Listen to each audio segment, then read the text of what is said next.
Hello and welcome to the 12th Annual Michigan State University Comics Forum. My name is Ryan Clater. I'm the Comics Studio professor here at Michigan State University, and I'm also the director of the Comics Forum. And I wanted to thank you for coming out tonight. It's great to see so many people in the audience. And before we get started, I wanted to chat with you about some of our sponsors, because without them, none of us would be sitting here doing any of this. So I think it's pretty important to mention some of these folks, like our bronze sponsors, starting with the Michigan State University Comic Art and Graphic Novel Podcast. I'm not sure if you are aware of this or not, but we have our own comics podcast. It happens monthly throughout the academic year, and on it we interview award-winning cartoonists and also talk with Randy Scott, who has formed the largest public collection of comic books in the world, right here in this building in the Michigan State University Library. BRD Printing does the immaculate poster printing for us every year. You've probably seen Seth's artwork hanging around. There will be some available at his table tomorrow as well, if you haven't. The Residential College in the Arts and Humanities is another sponsor of ours. And some silver sponsors are the Michigan State University Libraries, where we are sitting right now. So thank you for the venue. Matrix, the Center for Digital Humanities and Social Sciences. The MSU Special Collections Library, MSU Muslim Studies, and Gary Hoppenstand. Our gold sponsors are the Journal of Popular Culture, the MSU Department of English, the MSU Department of Art, History, and Design, and these last two are home to the Michigan State University Comic Art and Graphic Novel minor, which is an interdisciplinary minor between the art and English departments here at Michigan State University. You take courses in both studio and literature focused comics courses, and there is even a track where students can focus either on more studio courses or more literature courses, depending upon how they want to tailor their minor. And finally, I'd like to thank the College of Arts and Letters for their contribution. And if you would like to be a sponsor of the MSU Comics Forum, you can always contact me at directormsucf@gmail.com. That's Director Michigan State University Comics Forum @gmail.com. And before we go on, I wanted to also mention a partnership that we have with another convention here in town. The Capital City Comic Con happens in September while we choose the other side of the year to have our show.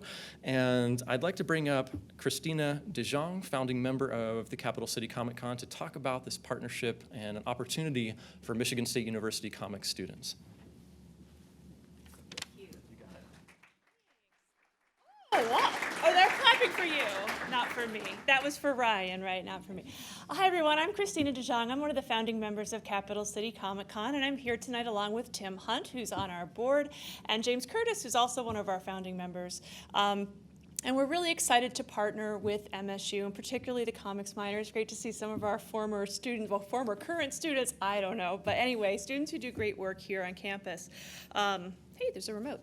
So, Ryan, you left me technology and didn't tell me how to use it. The arrow. No? Arrow on the keyboard? Professors, man, you know how things work. So, just a little bit about us.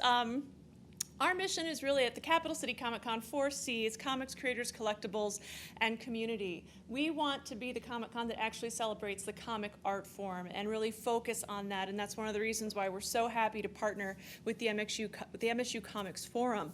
We're also very committed to the community, and we want to give local artists an opportunity to show their work and give back to the community as much as we can. We're very creator-focused and community-driven. We work with the Capital Area Literacy Coalition because we think that comics are a great way for kids to learn to read. And so we make a donation to them every year and support their mission. We also support the MSU Comic Studies Scholarship, which provides a scholarship to an MSU student in the comic art minor here. And this is Mary Mitchell, who was our winner last year. This is exclusively designed for students in the comic art minor at Michigan State, and we are so happy to receive so many wonderful applications every year. And if you're here and you applied last year and you're not Mary Mitchell, please apply again, because we are just so impressed every year with the quality of applications that we get from students at Michigan State. This is Mary's commissioned piece for us for last year. This is the cover of our program every year, is designed by the winner of the scholarship. And then we also have multiple opportunities for promotion as well. The student receives a $1,000 scholarship. We make sure they have lots of notice in local media, feature them on our website, and we sell commemorative posters 11 by 17 so that you can I have one from every year, very excited. So we'd encourage you to come out to the con in September and see who's going to win for 2019. All of our information on how to apply is online, along with the dates that are required, and you can always email us at capcitycomiccon@gmail.com if you have any questions about the scholarship. And so you have a couple of months. April 15th is when everything is due, and everything, I think, that I just said is also on our webpage, on our Facebook page, and you can follow us on Twitter and Instagram as well. So thank you for all being here tonight. Thank you, Ryan.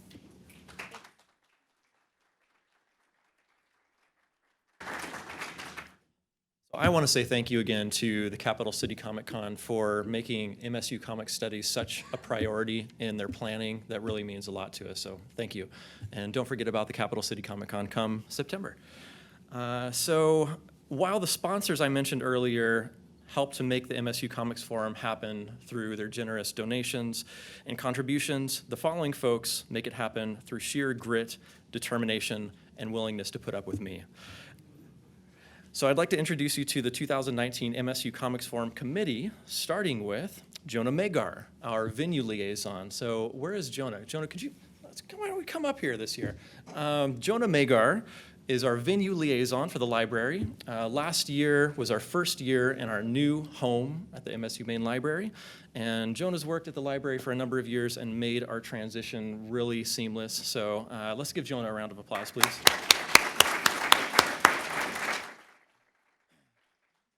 James Curtis is our new promotions coordinator. He is replacing our promotions coordinator, Jason Larson, who has been with us for a number of years, but James stepped in this year and has done a bang-up job. So if you heard about us anywhere, it's probably because of James. So please join me in a round of applause for James Curtis.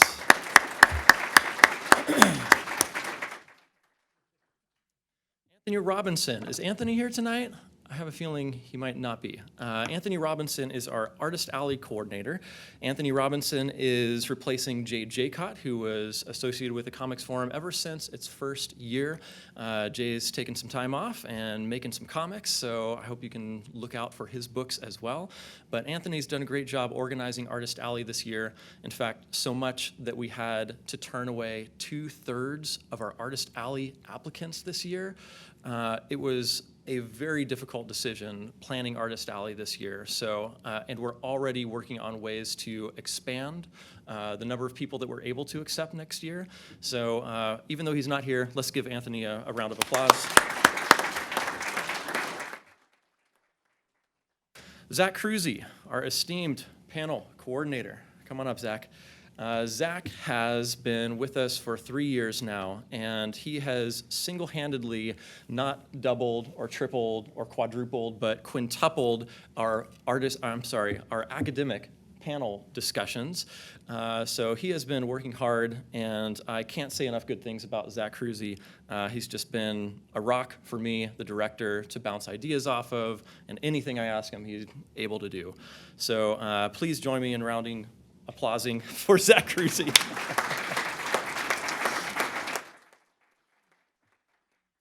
now that we rounded that applause, let's also talk about Julian Chambliss. Julian, could you come up here, please? Julian is our incoming panel coordinator. Now, Zach Cruzy is a PhD candidate in the English department here at Michigan State University, which means, unfortunately, that his time with us is limited. Julian Chambliss is a new hire in the English department and has hit the ground running ever since he got here at the beginning of this academic year and has been a huge, huge help in planning this year's forum. So again, more rounding of applauding for Julian Chambliss. And our webmaster, who I think might also not be here, is Sharif Abu Saud. And again, if you've accessed our website, it's thanks to his help. So one more time, a round of applause for Sharif and all the guys up here. Our MSU Comics Forum Committee. Thank you. I'll get out of here.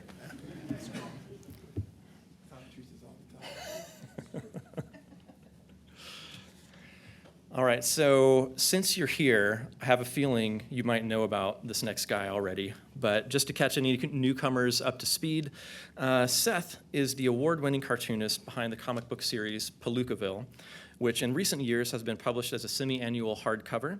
His comics have appeared in the New York Magazine, Best American Comics, and McSweeney's Quarterly. His illustrations have appeared in numerous publications, including the cover of The New Yorker, The Walrus, and the Canadian Notes and Queries. He is also the designer for several classic comic reprint series, notably the collections of the work by Charles Schulz, John Stanley, and Douglas Wright. Seth has exhibited throughout the world in a variety of group and solo shows, including exhibitions of his model city, Dominion, which toured galleries in Eastern and Central Canada, as well as select galleries around the world. He was also the subject of the National Film Board documentary entitled Seth's Dominion. So without any further delay, please join me in welcoming the 2019 Michigan State University Comics Forum keynote speaker, Seth.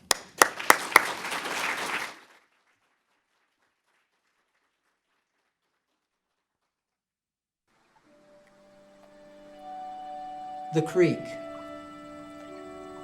I suspect many people have had a place like this in their childhood, a place where they encountered the natural world without the watchful eye of an adult, a place that remains unnaturally vivid in the imagination.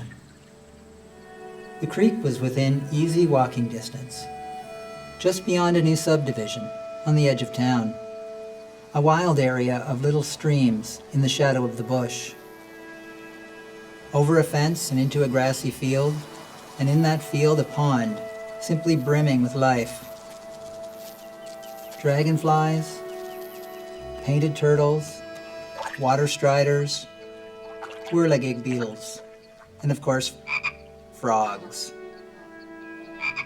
Frogs in all stages of their lives.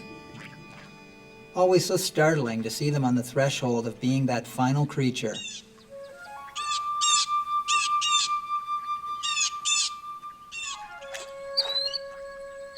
In the field, the milkweed, the cattail, and wheatgrass, Queen Anne's lace, the skunk cabbage, and in the bush, the trillium.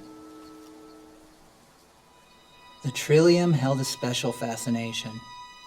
Being the provincial flower, we were forbidden to pick it. Schoolyard lore warned that if a trillium was picked, it would bleed red blood. I promised never to touch one. I purchased an old postcard of Strathroy, Ontario, postmarked 1909, the old swimming hole. Was this the same spot? Had we inherited it and its name? Was I just one of a long line of boys who played and swam there?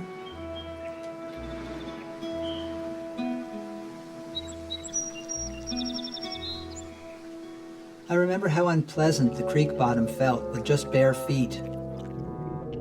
The mud and the reeds and the crayfish skittering between your legs.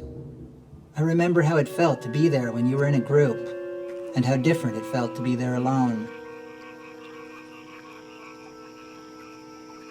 When I returned, as an adult in the 1990s, the creek was unchanged. It was eerily familiar. However, when last I visited, the bush had grown so thick, I couldn't even get near. Shit.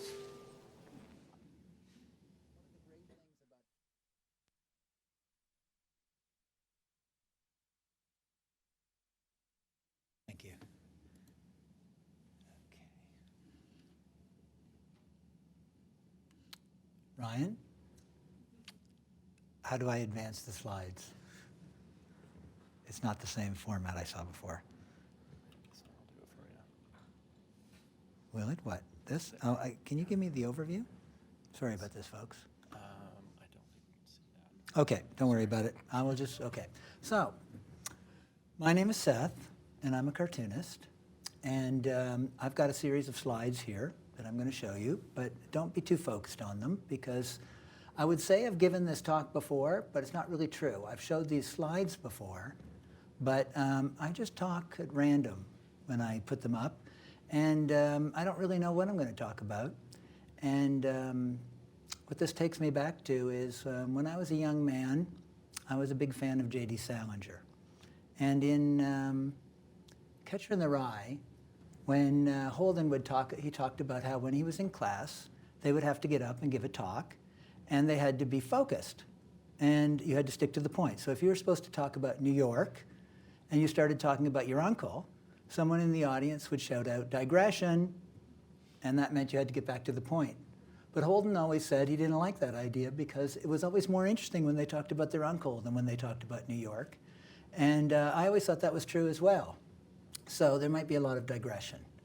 Now, I'd also like to say that don't take this as a recommendation that you should read J.D. Salinger, because I reread him about 4 years ago, all of his novels, and I thought they were terrible. But I loved them when I was a kid. So anyhow, moving on. So now, when I became interested in cartooning, it was as a child. As many cartoonists, that's the case. I don't believe that cartooning is essentially a children's medium, but I think that it has a great power for children, that they're drawn to it. And certainly in the era when I grew up, which was the 60s and the 70s, comics were very much for children. I don't think adults thought about cartooning in the way they think about it today. And one of the great powers of cartooning in that era was that it was your world. And your parents didn't know much about cartooning. It was like when you read comic books or even the funnies in the newspaper, much of it was meant for you. And there was an intimate quality to these comics that I certainly responded to as a child. And for me, the big comics that I responded to, the first, of course, was Peanuts. Peanuts, in some ways, has been overshadowed by its success. Peanuts is like a worldwide phenomenon. It may not be as important as it once was. I don't feel its presence quite as strongly as I used to. But Schultz is, you might say, he's a man who was too successful. He almost ruined the great, beautiful work he did by over-marketing it. I feel that, like, Peanuts, when I was growing up, was so ubiquitous. It was everywhere. And because of that, it was kind of a remarkable moment for me when I was a young child, and I looked in the corner of the last panel and saw there was a name there, Schultz. And I thought to myself, who is this German man who's drawing Peanuts? It didn't seem right. The only Schultz I knew was from Hogan's Heroes, and that didn't seem right. But it took me a while to recognize that a person made that strip. I was so young when I first loved it. And I think that was the first realization that this was something you could do. Later, that became stronger when I started to read like the Marvel comic books of that period. It's interesting that the way you responded, those superheroes were created, I think, for boys. It's funny, girls read superheroes now, and they may love them as much, but back then, that was like such a testosterone-powered medium. It was, when you started to read those, they almost overtook your whole mind. It's interesting that when I began to read like the comic books of Spider-Man or the Fantastic Four or whatever I was reading, I stopped thinking about Peanuts. I still read Peanuts during all the years of my teen years where I read Marvel comics, but they no longer seemed like cartooning to me. It was someone has once said that like those superhero comics are like crack cocaine. It's like, and it's true in that they took over your whole brain. You became obsessed with that fantasy of how that structure worked, and you stopped thinking about cartooning in the grand sense. I came back to the big world of cartooning when I was older, in my 20s, when I finally reached a point where I think those power fantasies wore off. Because the interesting thing about those comics is that they are essentially, they're interesting, what would I say? They're almost like folk stories in some way, in that they touch some deep nerve of like unconscious wish fulfillment. Like if you've listened to a lot of fairy tales, you get the same kind of feeling. What were people thinking about? In old fairy tales, you see a lot of stories about people who find like a magic cloak that will give them all the money in the world, or they will some way to punish their enemies, or steal the king's castle, or whatever. There's like a strong kind of a deep basis of some psychological peasant desire for something. And I think with the superhero comic books, it is a powerful sexual metaphor when you're a young adolescent. I mean, essentially, the superhero is like an erection walking around in the world in his tight costume, punching people in the face. It's a strange like image to be so drawn to. And I look back at the comics I drew as a teenager, and they're nothing but sweaty men in tight costumes hitting each other. And I'm like, where are the women in these stories? It's like, I'm not gay, so what is with all this incredibly powerful sexual imagery that's entirely masculine? And I think that's an interesting point in it. It's not really about homosexuality. It's not the fact that they're men. It's about naked kind of male aggressive sex, which really appeals somehow to that age group. I think that, like, that's, I think, the big shame that so many comic fans had, was admitting at some point. That's why it had to become art. Comics had to become art because it had to remove the shame of admitting what we're all about are these guys in skin-tight costumes hitting each other. Anyhow, a point came where I lost interest in those comics. I still love them as in a nostalgic way, but in my 20s, I moved on from that. And essentially, when I was about, I don't know, maybe 22 or something in art school, still interested in comics. Is this still working? Okay. Still interested in comics. I lost interest in the superheroes. It didn't happen overnight, but it did happen. And at that point, I was in art school with other artists. This was the early 80s, probably about 1980, and people were doing like sculpture, painting, photography, whatever. My teachers were not interested in comics, and in fact, they were discouraging. They didn't want me to be a cartoonist. They were hoping I would pick something more interesting. And they almost won, because when I lost interest in the superheroes, I didn't really know what to do anymore. And it was almost like I'd spent 10 years teaching myself to do something that there was no use for, because I no longer knew what to do with the content. And I was lucky at around that time to have discovered a variety of things that changed my mind. And one of them was the cartoonists of the old New Yorker. Now, this probably isn't in direct sequence. Let's see here. Yeah, I don't really have a slide of it. But probably what I really found before this was I discovered the work of the underground cartoonists of the 1970s, and I discovered the work of two artists working in California, the Hernandez brothers. Now, the underground cartoonists, what they showed me was that you could use it as an art medium. Now, I wasn't necessarily, it's like most of the underground cartoonists of the 70s didn't excite me that much. I was mostly attracted to Robert Crumb. But what they were doing that was interesting was they were using comics to shock. Basically, they were saying, like, let's take a medium that was for kids and make it about totally inappropriate material. So it was about sex and drugs primarily. And that was still powerful when I read those in the early 80s. But what was more powerful to me was the Hernandez brothers, because they were roughly my own age, a couple of years older, and they were writing directly about the kind of experiences I was having at that time. They were, punk rockers around the same time I was a punk rocker. And they were writing about, like, just regular everyday life, but it was still filled with all the old pop culture imagery of comics. This was very powerful to me at that age, because I recognized you could write about your own life. You could write about things that you were familiar with. I wasn't quite, I think, sure that I knew that it meant you could write about your own life at that point, but it was the seed of understanding that. I think a couple of other artists had to be seen first, and Linda Barry was a very important influence on me, because she was writing in the alternative newspapers, which seemed to be straightforward autobiography. It turns out it wasn't, it was fiction, but she was just such a good writer. That stuff really rang a bell. And the other person was Art Spiegelman. Art Spiegelman's Mouse was being serialized at that point in Raw magazine. And that was a work that really showed, like, that comics could be exquisite. There was something like absolutely perfect about how he had boiled down the medium into its like most direct communication. The interesting thing about comics is that as a junk medium, and it was like a junk medium, one step up from pornography, is that it's only bias that kept us from recognizing how exquisite a storytelling medium it is. It's a very beautiful and simple medium. It'd be like if you looked at sculptures and never appreciated them, and then recognized the absolute beauty to be able to sculpt a living image out of like inanimate material. And comics are like that.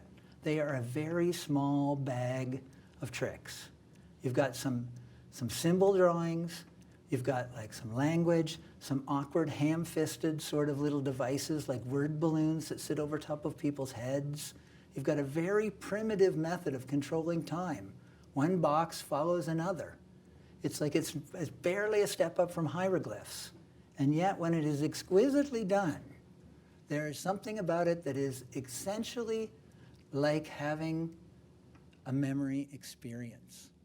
This is the thing I always say about comics, is that they are the only medium, possibly, I'd have to give it more thought, but I think they're the only medium that can only be experienced in the form they are. You can read a novel aloud, like you cannot read a comic aloud. Certainly I've seen people do it. It's awful. They always stand up and do some funny voices, or say in panel 1, this guy says this, and then in panel 2, they say this. It's very awkward. There's something about the medium itself that is put together in the brain. It's like there are words and pictures. When somebody who doesn't read comics, they'll always say to you, what do you read first, the words or the pictures? And you think like, what? What are you talking about? Like, I've never thought about that in my life. You just look at the comic and it's like, it's immediate. Something in there is like immediately combined in your brain. It is a very intimate experience. And it is, I think it's quintessentially connected to how our brains work. But I'll come back to that later on. Anyhow, The New Yorker. What drew me to the New Yorker cartoonists after those other cartoonists I mentioned was this was my first period of starting to look backward into the history of comics. And of course, I looked at the usual stuff. I read, you know, whatever old comics from the 1950s and 40s. But The New Yorker was something that spoke to me very directly because, unlike most cartooning, it wasn't aimed at the bottom, the lower denomination. It was like always meant to be kind of classy.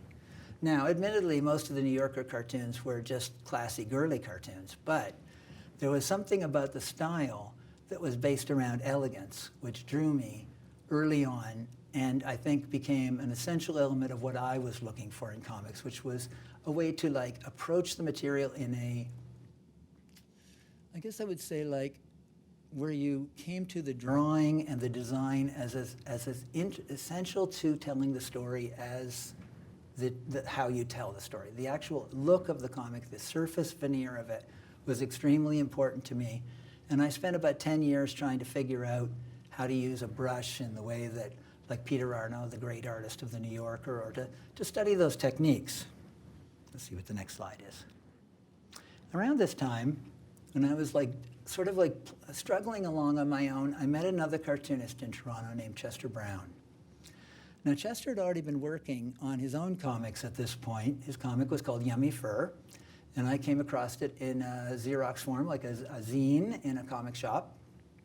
And I thought it was very funny, and I wrote him a letter. And then he wrote me back a letter that was back in those days. And I mean, we just lived in the same town, but we still wrote each other a letter. And his letter came back, and it was a stilted, kind of funny letter that I still remember well. And then we sort of like decided to meet and have a conversation. And Chester was a strange person. He was somebody that if he was not a cartoonist, I would not have met him a second time. He was extremely quiet, and I am not a quiet person. I talk a lot. So when we met, I did all the talking for about the first 5 years. Eventually, he started to talk more. But Chester was like a great master. It was kind of like when you find, like, you know, your Zen, snatch the pebble out of my hand, grasshopper. It's like he was already much further ahead than I was in understanding what he wanted to do. And he had an innate understanding of cartooning that you meet every once in a while with a cartoonist, where cartooning is their language, more than talking, more than writing, whatever. He just cartooned. So meeting with Chester was like a good education for me. And later we met another cartoonist named Joe Matt, who moved to town. Joe Matt was like the opposite of Chester. He was like a much more neurotic, strange, compulsive figure. But all three of us, between the three of us, we really loved comics, and we were the same age. And looking back now, I see that this was essentially like a university of comics for me. In that time, there weren't any schools teaching comics. And we would get together. We spent a tremendous amount of time together. And that was the years where we like hashed out what is a good comic. Now, it seems, in a weird way, I think back to this now, and I think what was so essential about that was a time when this whole world of graphic novels didn't really exist. There was a handful of artists all across North America and Europe creating what was like comics for adults. And these people, we weren't necessarily in contact with each other. Eventually we all got to know each other. But the interesting thing about it is, who were these people and why did they decide that comics were worth using as an art medium? I think most of them were somewhat like myself in that they had been seduced into it by loving them as a child and then being like forced to like use the medium as an adult when you still wanted to be an artist. But what to do with the medium was confusing at first. It wasn't that obvious. It seems obvious now, what the strengths and weaknesses of comics are. But at the time, I can remember we really sat down and tried to make rules of what makes a good comic. And I can remember we said, a comic has to be told in real time. So one of the big things was like comics we'd grown up reading weren't in real time. It's like if there were, a story might involve Superman might get up in the morning, and in panel 1, he's in his bedroom, and on panel 2, he's on the moon. And you'd be like, that can't happen.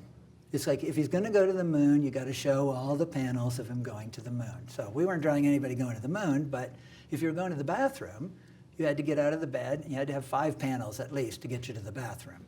And we said, you can't have any, narration. So it was the rule was, no saying, and then he thought to himself, blah, blah, blah. It was no, everything must be told through dialogue, just like it is in the real world. People don't understand what other people's thoughts are. If you're looking at a story, like in a movie, they don't have a narrator come on in a movie and tell you, meanwhile, he's actually thinking, blah, blah, blah.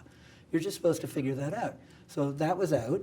And no thought balloons, of course, because that was completely unreal. And we made this set of rules that we followed for a little while. And what's most interesting is to watch how quickly we abandoned those rules. Because you quickly realize that art isn't about rules.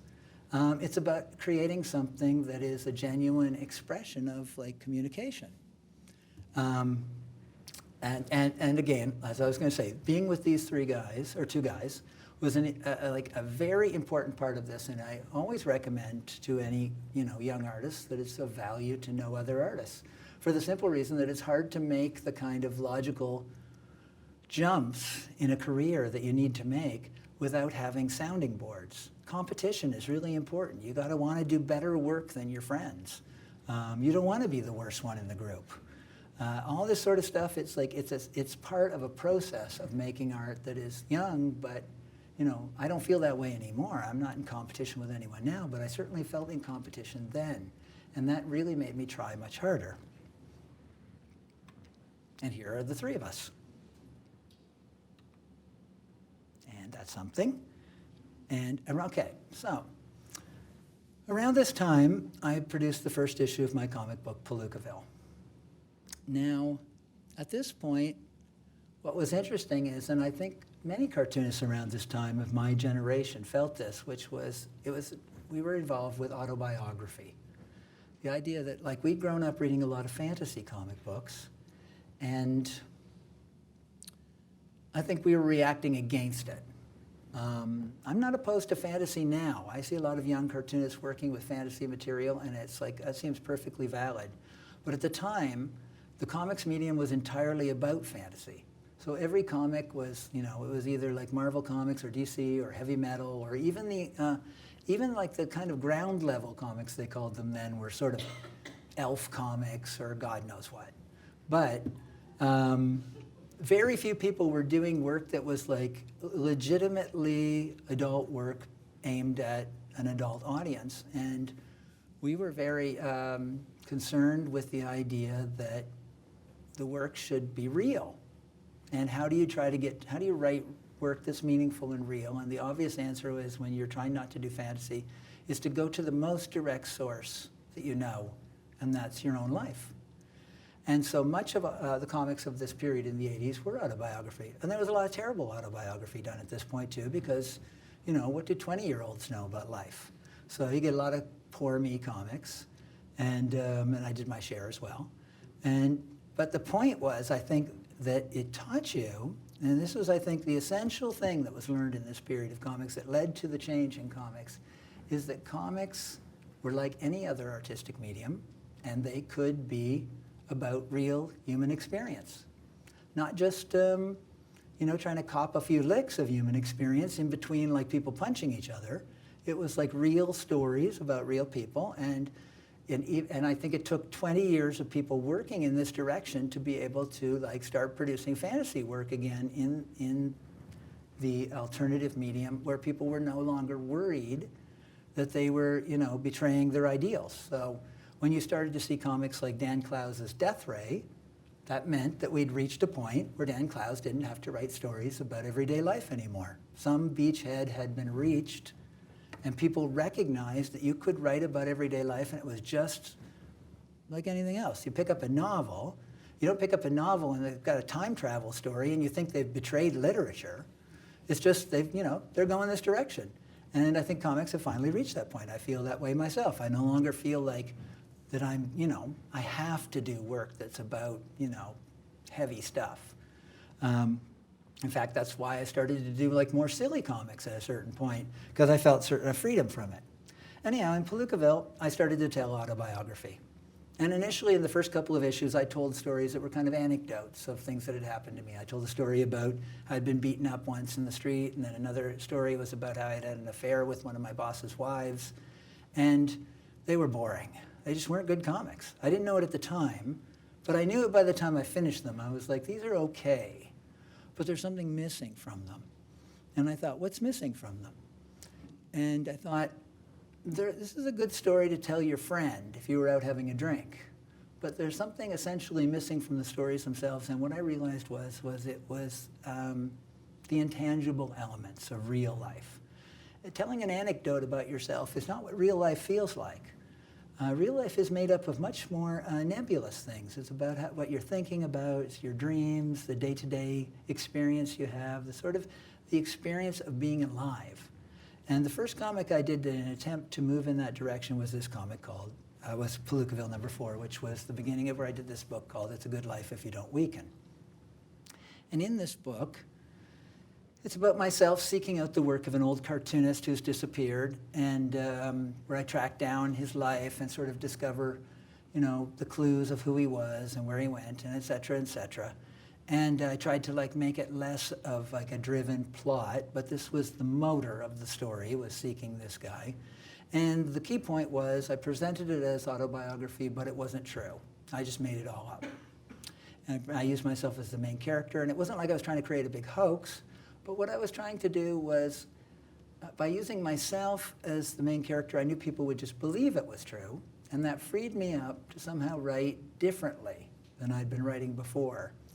It gave me the opportunity to dig a little deeper into slower comics, where nothing much happens, but where it's about,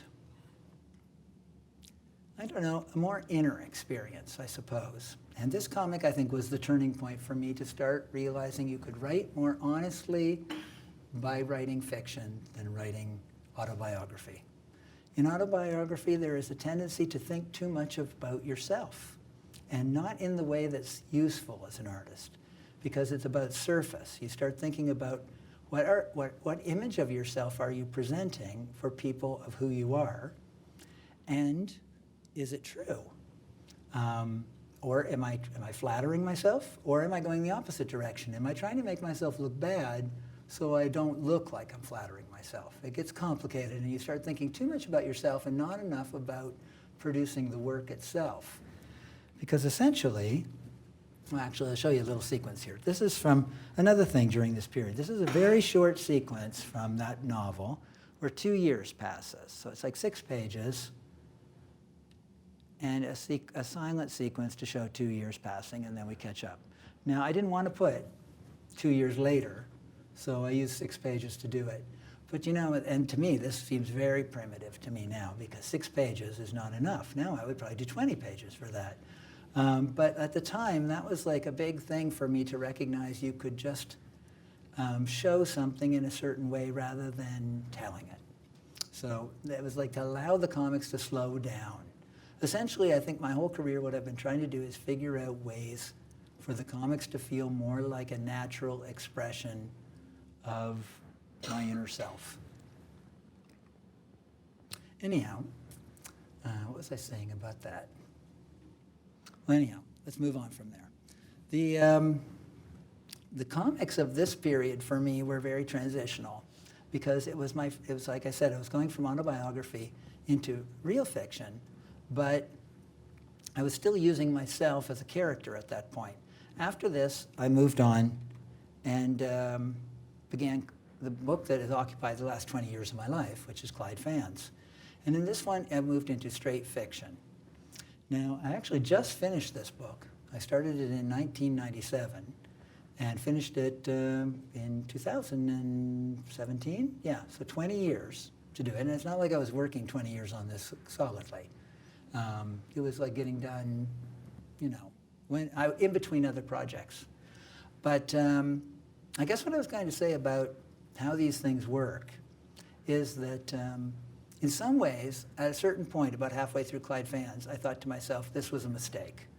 I should not have got involved in this book that is taking so long, that I thought would wrap up in about 5 years, but just went on and on and on. But 10 years after that, I would say, no, it was the right decision.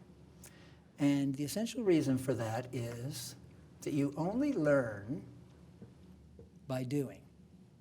You don't learn by not doing. So every project that you take on, every project you don't take on, what's interesting about it is you miss the opportunity to produce a project that went beyond that, because that is the learning experience.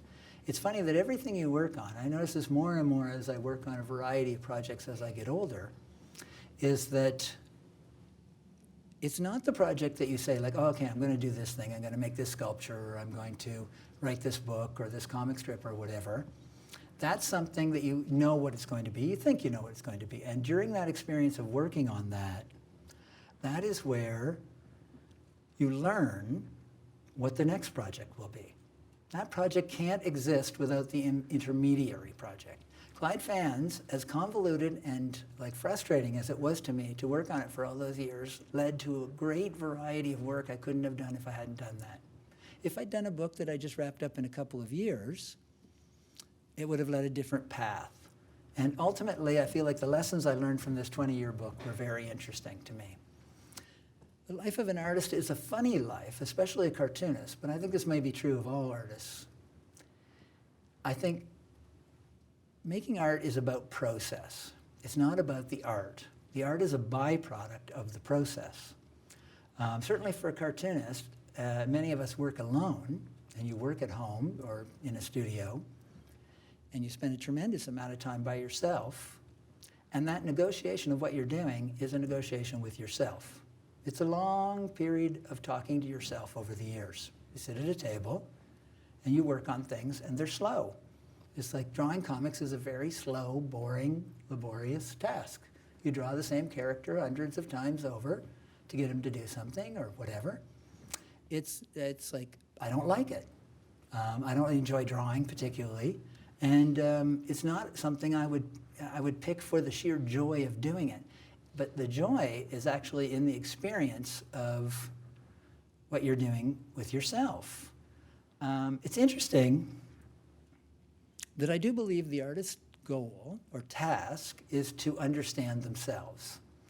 I don't think it's about communication ultimately, although that's a big part of why you're doing it. You're trying to communicate this knowledge of yourself. But it is that negotiation of figuring out your own persona through the work. The work ends up being the byproduct of this experience. It is, I wouldn't say it's a painful experience. That's always kind of like the cliche of the artist's life in the garret. It's not painful, actually. It's actually a very interesting experience because it's so self-indulgent. You're literally like indulging your whims, and that's how you come to understand yourself. And so you become more confident as an artist. The whims become more easily indulged. When you're younger, you're afraid that your ideas are stupid. So you're more hesitant to like throw them out there. As you get older, you've had enough feedback that even if the ideas are stupid, people probably won't tell you. And you just get confident to put them out there. And there's something in that process that is all entirely about you, much in the way that children feel unself-conscious about playing. The playing experience is like how you negotiate life in your studio. It's actually like a remarkably self-indulgent, free experience that I'm always amazed everybody doesn't get to have. I often wonder, how do people get through life without this digging into themselves all the time? Because it's so self-indulgent, but most people don't sit down and write a story and then think about it later, about how it involves them. And they don't look at that story 5 years later and then think about how they're different now. People don't get to gauge themselves as simply if they don't have those kind of straightforward creative jobs. I'll look back on something I wrote 20 years ago and I'm like looking at myself, trying to determine like who is that and who am I now. That whole process is pure self-indulgence, and the artwork is a byproduct of that. I think when you're young, you think the art is the point. You think I'm writing a book so that people will read my book and they'll think I'm smart, or they'll think I'm cool, or maybe I'll get a girlfriend, whatever. But ultimately, you stop caring about that, and you almost could just put the book in the closet after. It's not really, it doesn't matter that much if anyone sees it or what they think, except that you have to make money. So you put the book out. But there is a great power in spending all that time every single day with yourself. Anyhow, back onto this. So Clyde Fans, what do I have to say about Clyde Fans? Clyde Fans was an interesting opportunity for me to explore the idea of how you tell a story in comics. And much of what I was talking about earlier, of the kind of rules on how you tell a story, that's kind of involved in what I was thinking in this. In that there are 5 parts to the story, and each of the parts was told with a different kind of narrative direction. So the first part of Clyde Fans is entirely a monologue. So it's just an old man walking around for 80 pages talking to himself. Now, I remember at the time I was thinking that I was going to break the rule and have thought balloons. But I never really liked thought balloons. I always did think they're awkward, and I think I've almost never used them because they just don't, there's something inelegant about the design of the thought balloon with those bubbly edges and the little bubbles. It doesn't fit well in the panel. And I remember at this time I was reading the Little Lulu comics of the 1950s. And there's a character called Tubby, who was Lulu's foil. And Tubby would be running around doing things on his own, and he'd be talking aloud. He'd be like, gosh, I got to get home and beat Lulu there because, you know, she's going to get that golden egg before I do. And I thought to myself, who is Tubby talking to? He's not talking to anybody. He's just talking aloud. And I thought, but this is a perfect conceit. It works like without any thought. You don't worry about it while you're reading it. And I thought, well, why can't I just have my character walking around talking to himself? And so essentially that's what I did in the first part. So he walks around as an old man and talks to himself for about 80 pages. And then, let's see, and then in the part 2, we cut back to his brother back in the 1950s. And in this one, I wanted to tell this section entirely what I call the naturalistic approach, which is where you watch the character from the outside. You follow them around like a ghost almost, and you see them talk to people, and they never talk to themselves, and they don't have thought balloons, and it's just like as if you were in the real world. Now, I don't know if I've got a slide here for each section. Let's see. I do. Okay, part 3. Part 3 I decided to do, now we would move inside the character of Simon, his brother, in the third one, and we have entirely an interior monologue. different than the exterior monologue in the first one. In this one, he's talking to himself in his head, entirely through narration, although strangely I've picked a page with no words on it. And then in part 4, I finally bring the two characters together to have a very long conversation with each other. Up until this point, this must be about page 300, these two characters who are brothers have not even been in a scene together. And then finally I bring them together so we can have the confrontation between the two. And then, let's see, do I have anything from part 5? No. Part 5 was entirely hallucination. I wanted it to be something that was like in an entirely different narrative structure at all. Now, I don't expect when anyone reads this book that they pay attention to those kind of details. But those are the kind of things that allow an artist, when they're working on something, to, I don't know, to like build an underneath structure for it that is interesting in some way you don't expect people to recognize. It adds in. It's not important, but there's something about like having a twofold purpose for much of what you do.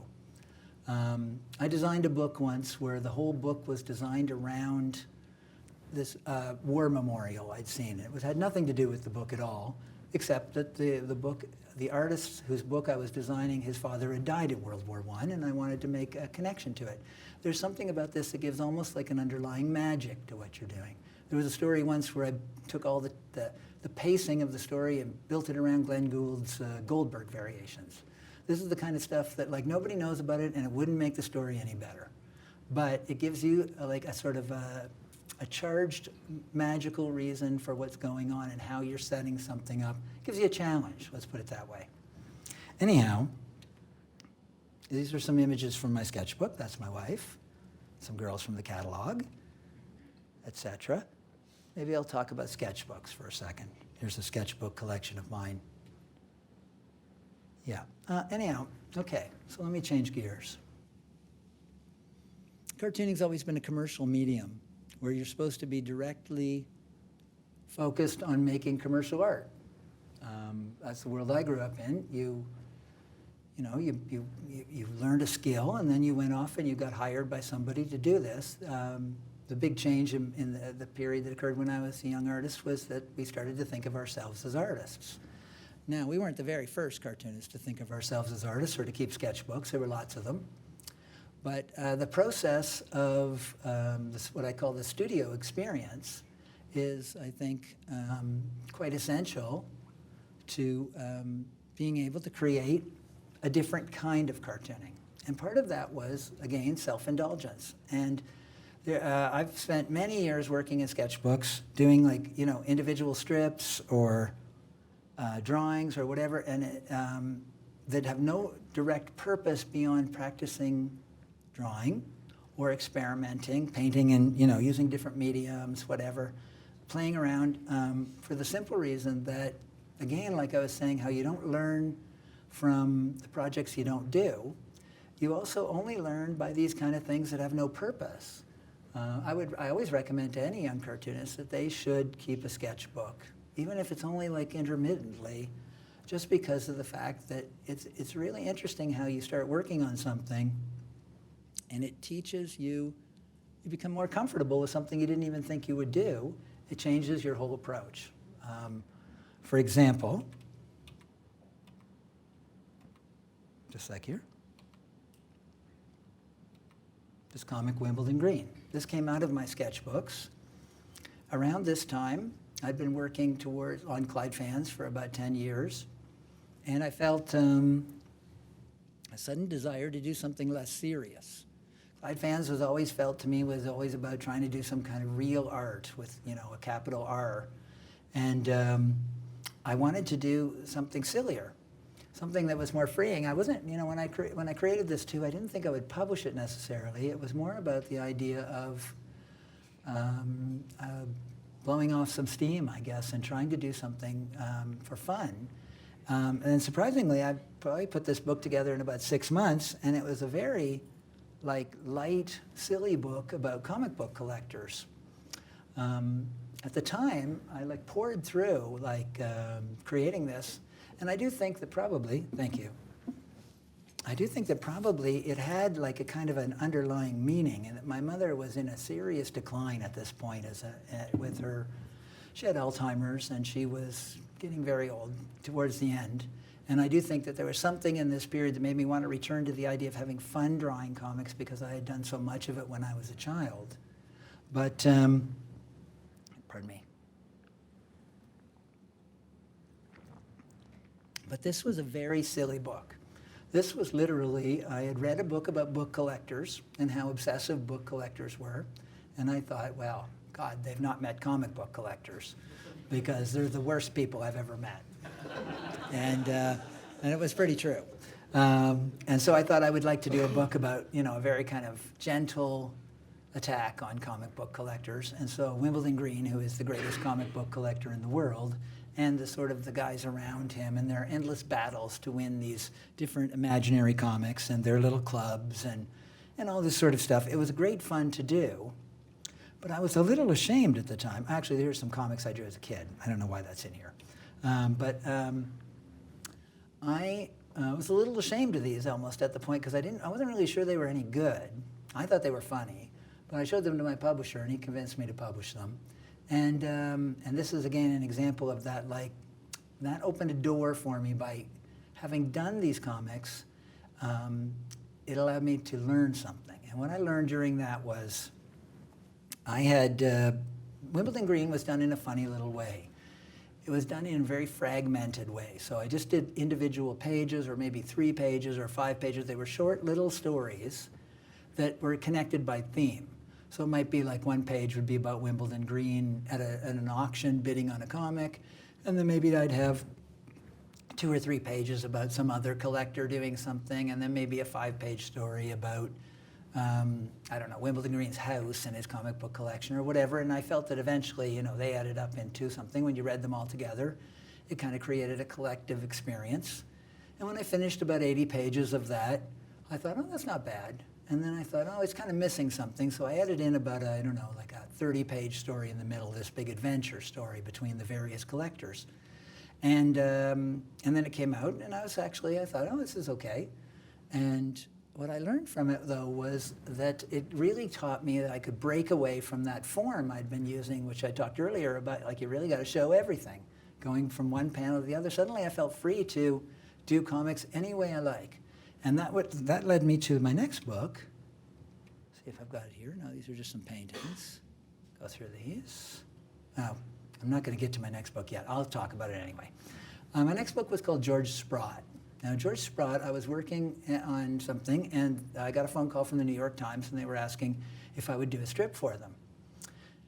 And it was bad timing, but I couldn't turn it down because it was just such a good opportunity. And I was really fortunate that I had done that Wimbledon Green earlier because I now understood how to do the comics for the New York Times. If they'd called me a year earlier, I would have done like a 25-page comic that was just one, 25-page story. Be continued next week at the end of each page. But learning that experience of fragmenting the story set me up to do the George Sprott story, which was entirely fragmented. Every single page was unconnected to the others. They jumped around in time. They were nonlinear, but they added up, hopefully, to a fully realized story. And when they were done, I was able to add in new material too easily because they were, individual pages. So I could put 3 pages here, 5 pages there, whatever. And it was easy to make a book out of that. And I think that again, is another experience of how you learn from doing. And that book opened up my mind to many other approaches as well. George Sprott probably turned out to be the favorite book of anything I've done for me. That was a book that afterwards I felt a sense of satisfaction that I'm almost guarantee I would not have felt if it was just a single 25-page story. There was something in the experimenting with time and format that made me recognize for maybe the first time, like how you could use comics in a much more elegant way. I think that what I talked about earlier in the sort of like the hieroglyphic quality of comics is its basic form. But it is like very capable, you can very capably sort of sculpt it into like a much more elegant form in like the simplest of ways. And for me, that playing around with time is an essential element of what comics are about. Comics are about time.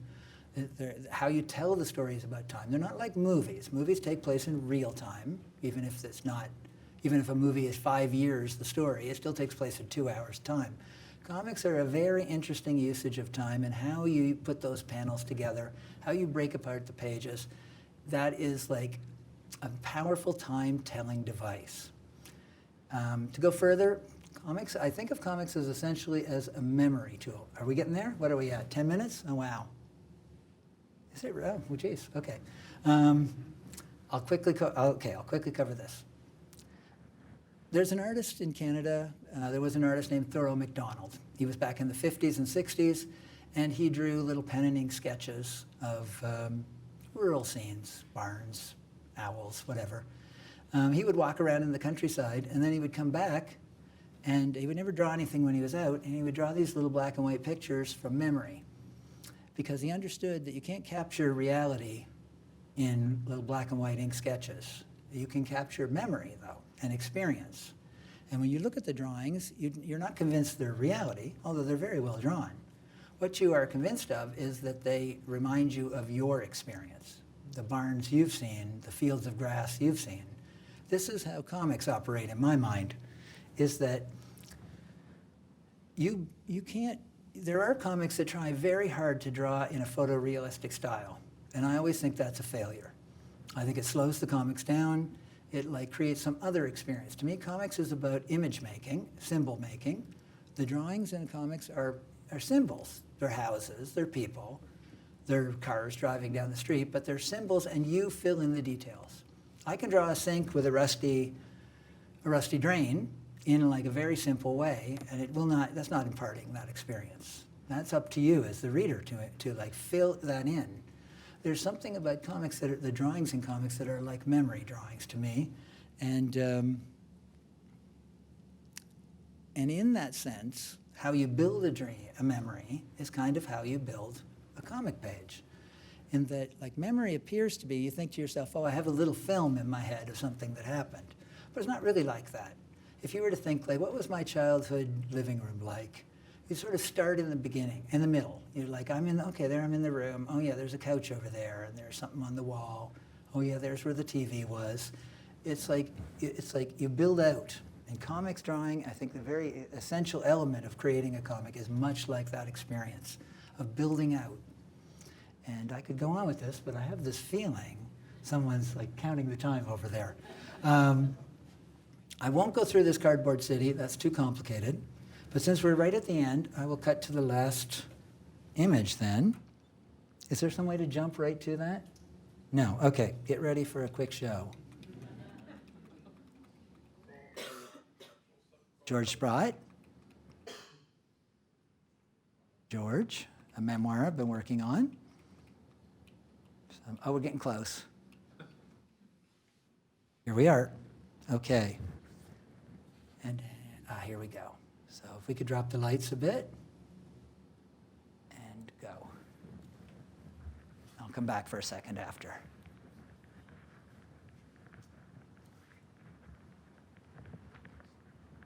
Did it not start?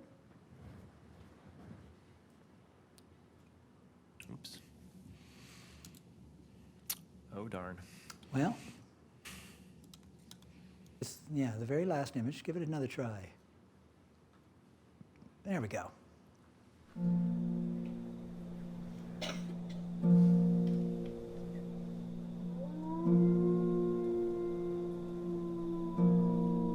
Somewhere on the prairies, at the edge of a little town, there is a closed-up drive-in theater.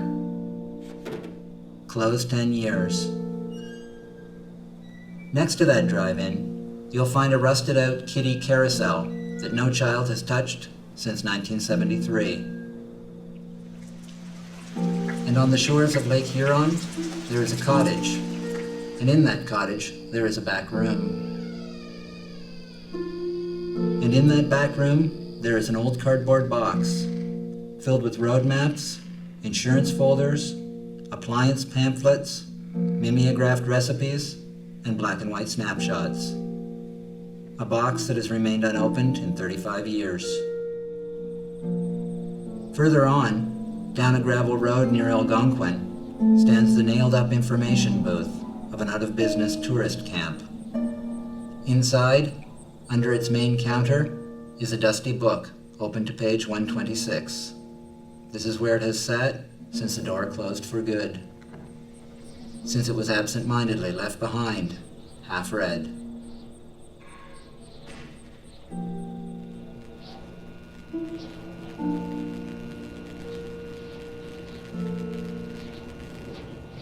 In these places, and others like them, time is standing still.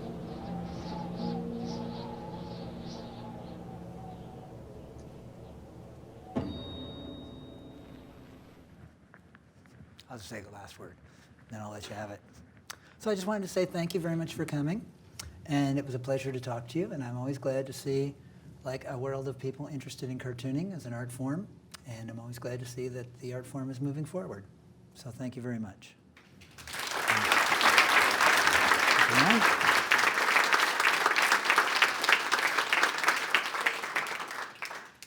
I'm going to ask Seth to come back up here. yeah? We've got Okay. a Q&A period Oh, yeah, where that's you are right, welcome to ask Seth anything I was on you my way like. out of here. You don't get off the hook Yeah. that easy. Yeah. Okay, so yeah, I'll say this what I always say at a Q&A, which is someone be kind and ask a question, because these things are always death at the beginning. And if someone speaks, it usually gets things rolling. So. I have a question. Okay, Ryan. Yeah. So that whole hour thing wasn't super strict, and I feel kind of bad because I was actually pretty interested in the George Sprott talk you seemed to be getting into at the time. You said it was your favorite book you've worked on so far, and can you talk about George Sprott a little bit more and the experiments that were going on in there and some of the things that you learned from doing George Sprott? Yeah, well, Sprott was a freeing experience for one thing, because maybe for the first time too, the main character had nothing to do with me. Like, he was a much more, well, I mean, he was based on people I knew and media figures I knew too, and it gave me more of a freedom to write about myself in a way that no one recognized as me. Like, I was writing about an old TV host who was like nearing his death, and you know, a big, big sort of local celebrity figure from the 50s and 60s. It didn't really have any direct connections to me, but of course, you know, you can't help. I don't think there's any fiction. Like, people draw from, you know, where they get things from, and most of the time it's from yourself, but it's also from, you know, a lot of George Sprott was my father, and it's always exciting to be able to write where no one's ever going to call you on it. They're never going to make any connection between yourself and the figure. But mostly it was, the exciting thing about it was to work in a really constrained form. So you only had one page for each story, and I had a big story to tell. It was essentially his whole life.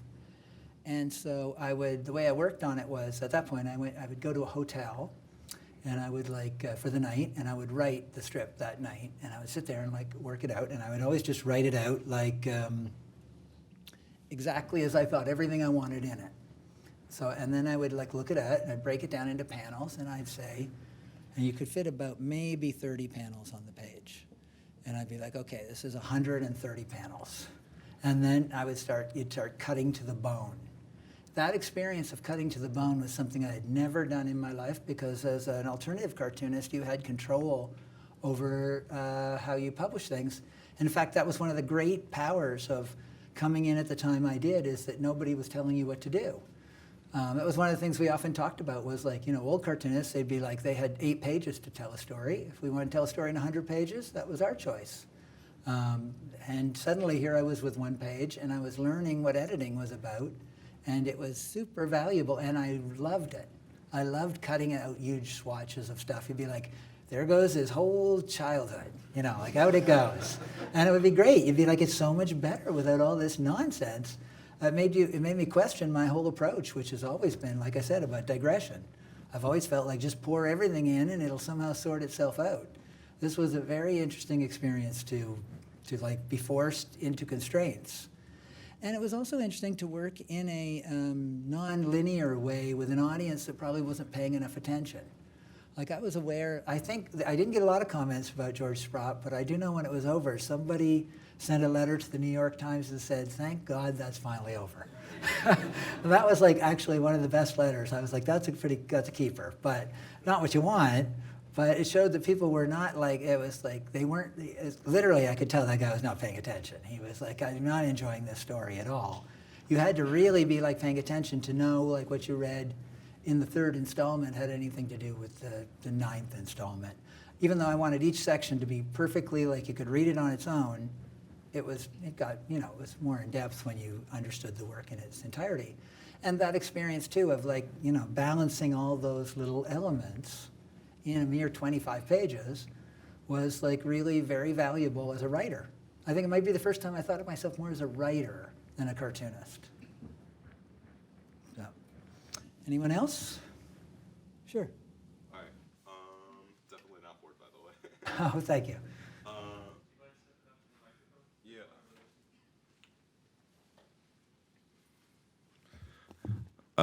So I'm just starting out as a comic artist, basically, and I just have a little bit of trouble trying to like just start. I was course. wondering what kind of recommendations you have for somebody who's new about trying to like start off for the first time and write Yeah. something, script something, draw something, especially since I'm kind of intimidating by doing it because I see all these like talented people Yeah. out there and I draw kind of slowly. Well, I understand, believe me. I mean, that is the essential problem when you're young and you're starting out. Here's what I'd say, though, is you don't know, you will not know, and you can't know what your work is going to be about yet. It's like you won't know that for a really long time. When I started out, I thought I was going to write a lot of different types of stories about different things. I thought, oh, well, I will write some autobiography, then I'll write a romance story, and maybe I'll write, whatever. None of those things happened because I wasn't, ultimately, they would have happened if I was more interested in them, but you find your way by doing the work. It's interesting that you find out who you are by the repetitions in the work that occur over a long time, but that only comes from doing it. So basically what you have to just do is fish. You got to just like look for anything that strikes your interest and just take it on faith that that's worthwhile to spend your time on. It doesn't matter if it's no good. In fact, chances are a lot of the work you do in the beginning, you won't like it later. But that's not important. The important thing is the process of doing it. And I do think, I was talking earlier about that experience of like being an artist is about self-indulgence and like following these threads. Those threads are super important. And as you get older, you'll be more confident with them. But initially, there's just stuff you're interested in. You may not know why you're interested in it. You might think it's stupid. It's like, why am I interested in this? But I would just say, like, pursue that. It's like it might peter out, or it might be a rich vein that you end up being involved in. But it's like, I don't think you should overthink. In fact, it would almost say, is there somebody whose work you like? And if there is, why do you like it? And what is it in that you like? And then say, I could do that. And then try and do, you don't have to copy them or even imitate their style, but say like, if this is work I like, I should do something in that vein. And then try, I think almost everything I've ever done in my life has been based on two things, imitation or a desire to do better. Where you think like, I could do better than that. Or, I wish I could do that. And I think those are perfectly valid starting points. You'll find your other feelings about it later, but don't be intimidated by the white page. Just put something on it. Thank you so much. Yeah. Someone else, please? Oh, Hi. hi. What do you think about Rush? Rush? I used to love Rush. Nice. But I don't like them much now. Yeah. Why is that? Well, that might involve a very long history of what I like in music. But let's say you don't always like everything you liked when you were a teenager. But that doesn't mean it's bad. Thank you. Hey. So I'm 100% sure almost everyone in this room is familiar with the term starving artist. Was there ever a point in time in your career that you kind of were still kind of figuring it out, as far as like how to make money Yeah. really with your work, and like, you know, what did you do Yeah. during that time? That never ends. The truth is, it changes, but it doesn't end. It's interesting, like, when I started out, there was no way to make money in comics, and that was a fact. It just simply was not. If you were going to do underground or alternative comics, you knew you were doing it just because you wanted to do it. But the value in that was, since there was no money in it, nobody could tell you what to do. So even though there were publishers, they couldn't pay you enough to tell you what to do, and so they let you do what you wanted if they liked your work. That was a valuable process to figure out, to build the confidence that I know better than an editor. If I'd started out with editors, it would have been very different. Now, there was no money, but you can't live with no money. So that meant you had to decide right away that you had to have another career to make money from to do the art. That's always a difficult path. One good thing about art is there are other ways to make money with art. So back then, and this isn't really true anymore, but back then there was a lot of magazine illustration work at that time. And so I decided I would be a magazine illustrator that would pay for the comics. Strangely, and that was a good career for a while. I was making good money at that and slowly turning out my comics in the 80s and 90s. And then the computer came along and magazines all died. And all the artists that I knew in magazines were suddenly scrambling to make a living because what had been a very profitable way of making money was over. And strangely, around that time, comics started to do better. And the miracle was that I'd been smart to be involved with comics. It doesn't seem like it would have been very possible, but that was a good point when comics turned around. Now, I wouldn't say I've made a fortune doing comics, but being in on the ground floor gave me a good opportunity to garner enough attention that I'd say now I still make all my money, or most of my money, from other projects. But they're better projects, and they're projects that come through the comics instead of the way it used to be, where an art director would call me up to do an illustration of some guy running with a bag of money, and they had no idea what my comics were. They were just hiring your style. Now, it's like I might do like a poster for something or a design for a book or whatever, and they know my work as a cartoonist. So the cartooning is leading the career, and that is a big shift. And I think that is the big thing that has made comics better now. I'm not telling anyone who's getting into comics like, oh boy, you're going to make a lot of money. But there is a possibility that if you can produce quality work that builds a reputation, there are other ways to make money from it. Comics will probably not be in the near future. Nobody's going to be like, raking in $100,000 kind of, what do they call it, advances. But I do think it's a much better career than it used to be. So I would say it's to be encouraged. But if somebody was standing up here and saying I'm going to be a painter or a sculptor, I wouldn't be telling them they're going to make money either. So it's all kind of the same. Thank you. Thank you. Yeah. Oh. As a person who tries not to look back at their work from too long ago, finishing a project which has taken 20 years, how do you feel looking back at the original works of the Clyde Fan book? Yeah, well, I'm not happy with it, of course. I mean, it's 20 years old. The beginning of the book doesn't look anything like the end of the book. And I did consider redrawing a good chunk of it for about a minute. But then I thought, it took me 20 years. I'm not going to put another 10 years redrawing half of it. And by that point, the end will look wrong, too. So it's like you just have to let things go at a certain point. Surprisingly, I was not as upset with the book as you would expect. I think I was able to let it go in a way. I look back on the early work. It's strange to me, the way I chose to draw things. You mean compositional choices you'd pick. I mean, you just wouldn't do things that way after a certain amount of time. You change. Even if you're trying to keep the work the same, I don't think you could do it.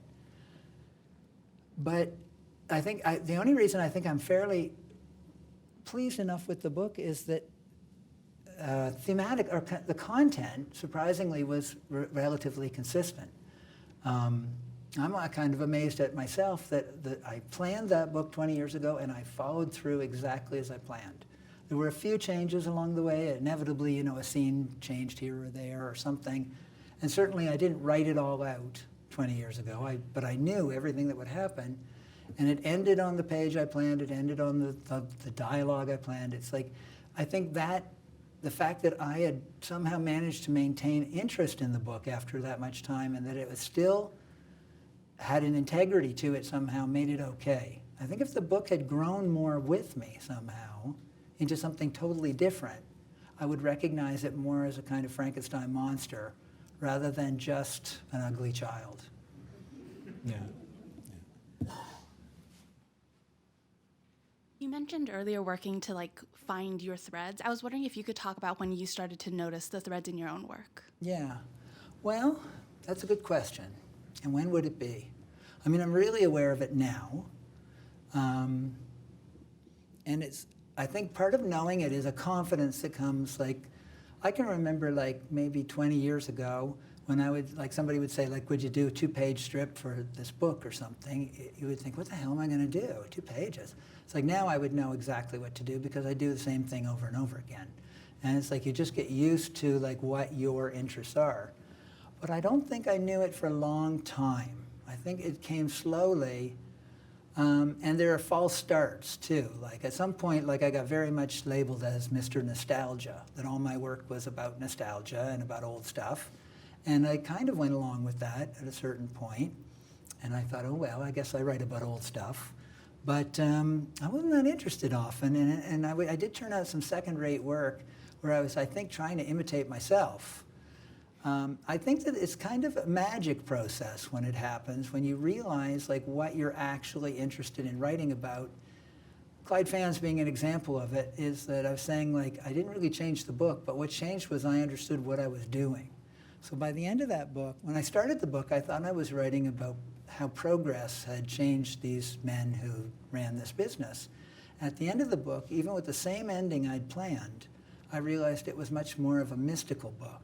It was more about like a kind of afterlife experience.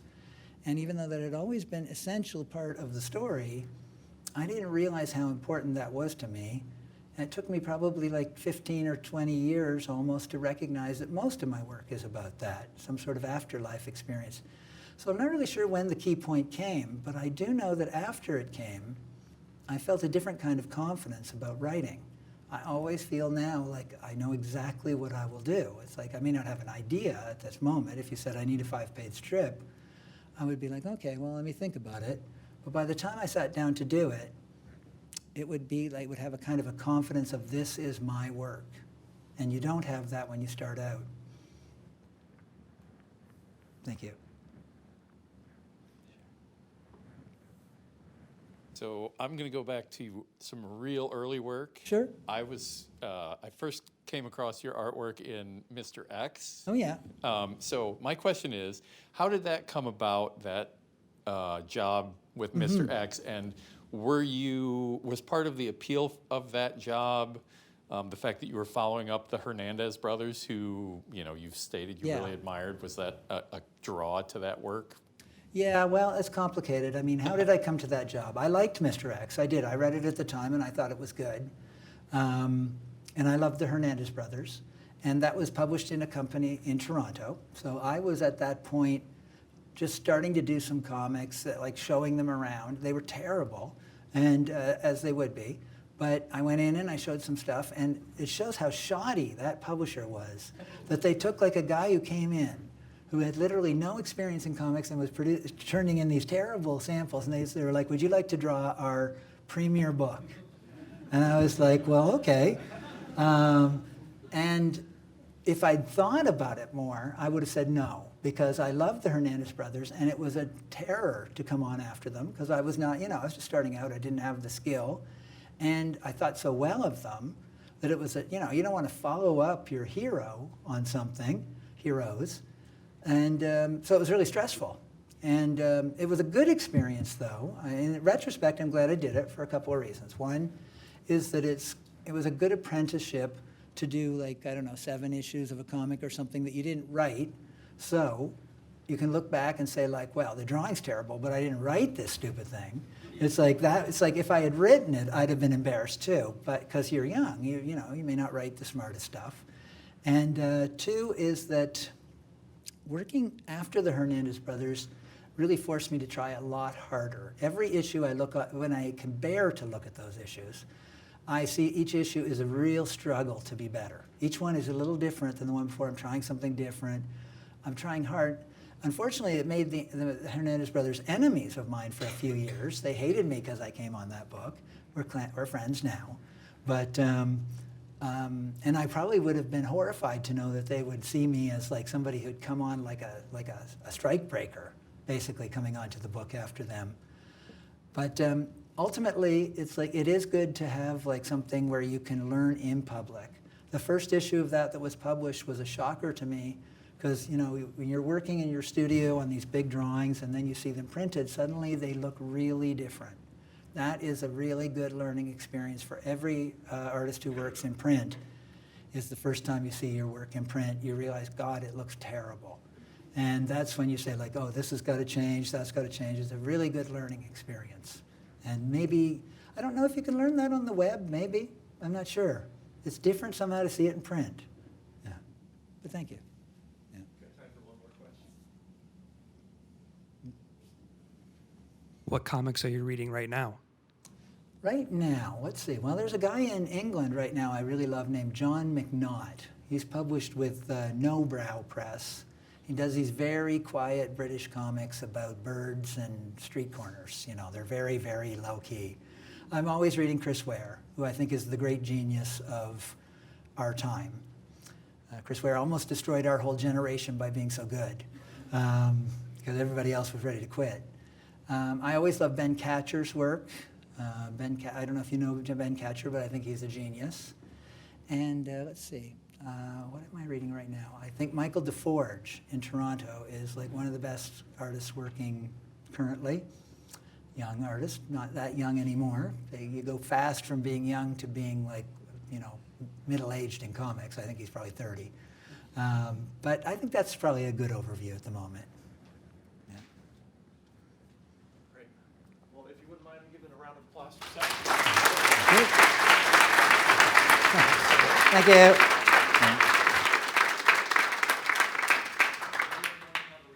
After Seth's keynote right now from about 8:30 to 9:30. So if you'd like to stick around and mingle, you're welcome to. We have some light refreshments in the back, and I really appreciate you coming out. So thank you.